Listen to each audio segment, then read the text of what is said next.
एक लंबे समय पहले एक गांव में अभिनय और अरविंद नामक दो दोस्त रहते थे।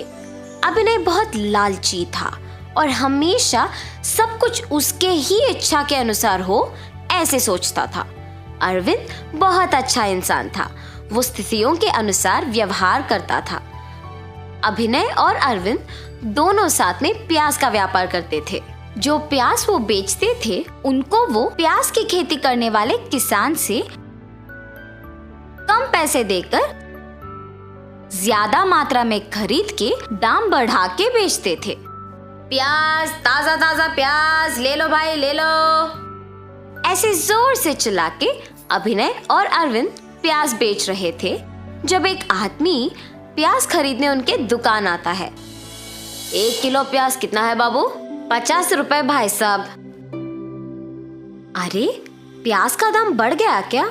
हाँ जी, बढ़ गया। मैं 5 किलो प्याज लूंगा, 40 में दे दोगे? ठीक है, लीजिए। ये क्या बात हुई अरविंद? तुमने 40 रुपए में हाँ कह दिया।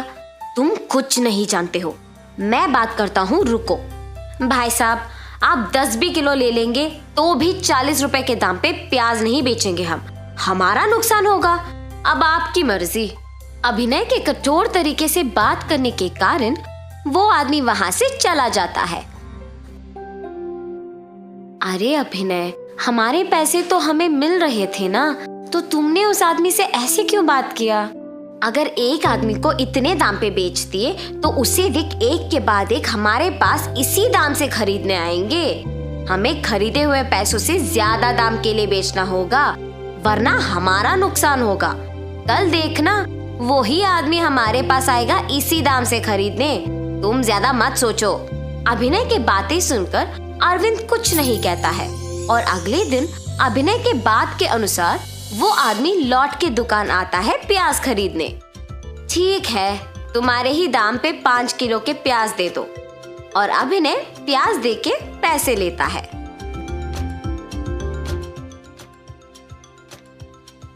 देखा तुमने अरविंद, अगर कल हमने 40 के दाम पे बेचा होता तो 50 रुपयों का नुकसान होता।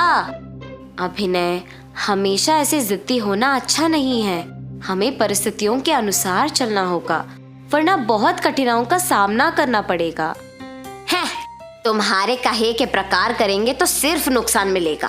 अरविंद अपने दोस्त के खिलाफ ना जाने के इरादे से उसे कुछ नहीं कह पाता है।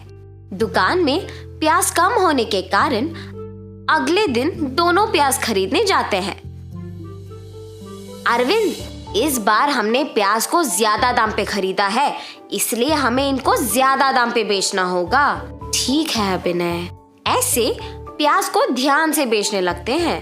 प्याज को खरीदने के एक दिन बाद उनका दाम बहुत गिर जाता है और ये बात अरविंद को हर रोज की तरह अखबार पढ़ने के कारण अभिनय से पहले पता चलता है। मुझे ये बात तुरंत अभिनय को बताना चाहिए, वरना वो सबको दाम बढ़ा के बताएगा और प्याज नहीं बिकेंगे। और ऐसे अभिनय को बताने जाता है। अभिनय, अभिनय, क्या हुआ अरविंद? क्यों इतना जोर से चिल्ला रहे हो? प्याज का दाम बहुत घट गया। अब तुम दुकान पे आए हुए लोगों को ज्यादा दाम बोल के वापस मत भेजो, बाद में हम ही लोगों को पछताना होगा। क्या तुमने इसीलिए इतने जोर से चिल्लाया? इसमें कौन सी बड़ी बात है, कुछ दिनों में दाम वापस बढ़ जाएगा। इतना ही नहीं, हमें सबसे पहले किसानों के पास जाके सारे प्याज खरीद लेना होगा, ताकि गांव में किसी और के पास बेचने के लिए प्याज ही ना हो। दाम बढ़ने तक हम प्याज को छुपा लेंगे।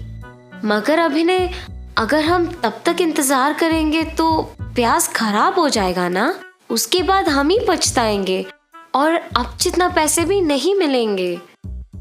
अरविंद, तुम ऐसे क्यों सोचते हो? मेरे सोच के अनुसार करेंगे तो ज्यादा पैसे मिलेंगे।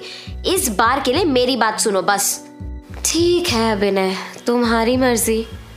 और अरविंद अपने दोस्त के मनाने पर प्याज ना बेच के ऐसे ही रखता है और इंतजार करता है कि कब दाम बढ़ेंगे। ऐसे बहुत दिनों के बाद अभिनय को पता चलता है कि प्याज के दाम बढ़ गए हैं और दोनों प्याज बेचने निकलते हैं। दुकान को जाके निधानी से प्याज नीचे लाके 1 किलो को 300 रुपए में बेचना शुरू करते हैं। गांव में कहीं और प्याज न मिलने पर दाम का बढ़ना लोगों को आश्चर्यचकित कर देता है।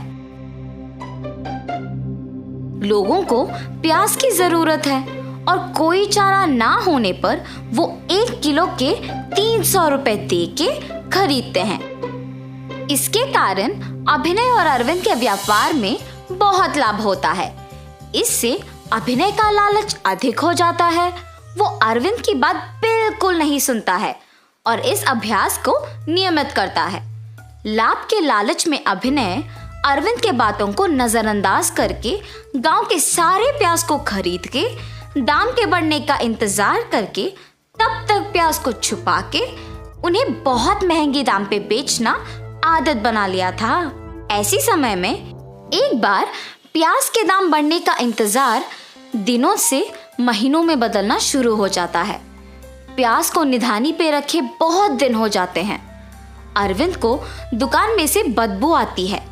जब वो जाके निधानी जांचता है तो देखता है कि सारे प्याज सड़ जाते हैं। अरविंद तुरंत अभिनय को बुला के उसे सड़ी हुई प्याज दिखाता है। नुकसान पाकर अभिनय को उसकी गलती का एहसास होता है।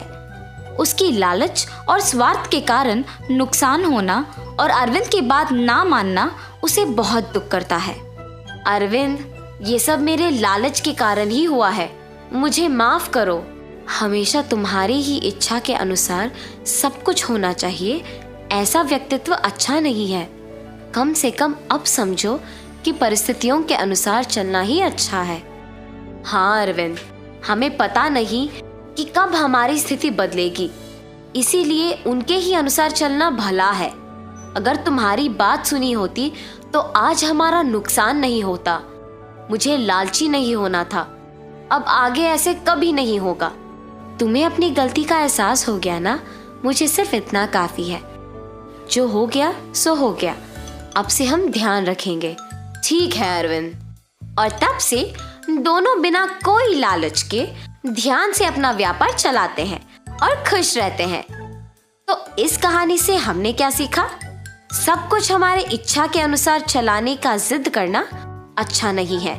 परिस्थितियों के अनुसार अपना व्यवहार बदलना चाहिए।